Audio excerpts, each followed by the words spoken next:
topic today is on self-talk. However, before I begin, I want to share this image with you. This is my favorite tennis player. This is Novak Djokovic. He's currently rated #1 in the world. This is the French Open. If he wins this match, he will be one of 6 tennis players who have won all 4 major titles, which means that he's played on clay, won on clay, grass, and hard courts. This is a huge moment for him, and also a very vital moment in his performance. So what do you think he's saying to himself right now? Do you think that he's thinking about dinner and what he's going to have for dinner? Probably not, but he is definitely talking to himself, and what he's saying is very important. Can you imagine if you had the ability to change how you think and you feel just by a few simple words or phrases? For example, Novak Djokovic did an interview and he was talking about how he was down in the 4th set for the 2014 Wimbledon game. And he had an opportunity to go into the locker room. And when he was in that locker room, he said to himself, believe in yourself. And he knew that when he was doing that, he was using a mental strategy that gave him purpose, gave him inner strength, and gave him inspiration, so that he can gain all the energy that he needed in order to go back on that court and win his 5th set and win the 2014 championship. And he did. So here's the deal. We talk to ourselves every day. We start in the morning and it ends all the way when we get to bed. And this conversation, as sports psychologists define it, is called self-talk. Now, let me give you some examples of negative self-talk and positive self-talk. So there's negative self-talk, which is, I can't do this, I'm not good enough. And then there's positive self-talk, which is, I know I can do this, I believe I can do this.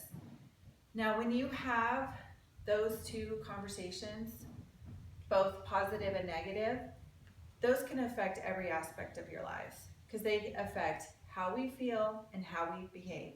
And as athletes, they can also affect how we respond to high-pressured situations.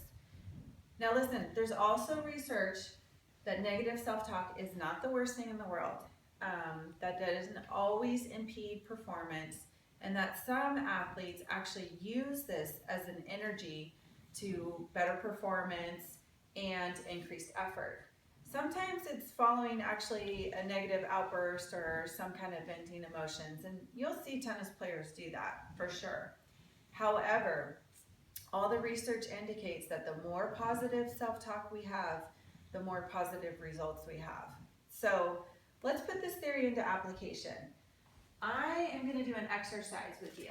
I'm going to give you a piece of paper and a pen, and what I want you to do is to draw a line down the middle, and on the left-hand side, I want you to list all the ways that you talk to yourself negatively, everything that you say to yourself. And then on the right-hand side, on the heading, I'd like to have you add positive, so that what you do is you will write down the reverse of all the negative things that you say in a positive statement. And then at the very end, what you want to do is take a look at your paper again, revisit it, and these are the things in the positive column.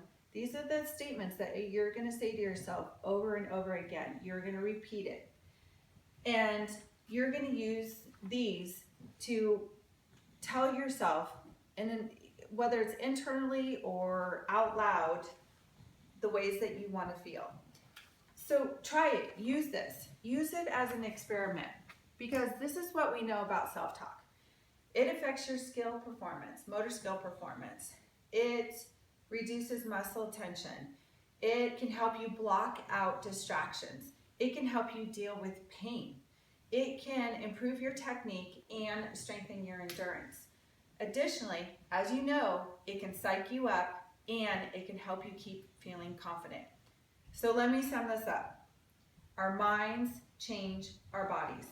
This we know, science has proven it. I'll end my presentation by sharing a quote by Harvard professor and a TED Talk presenter, Amy Cuddy, who said, "Fake it till you become it." You don't have to believe it, but saying it will change how you believe in yourself. Thank you.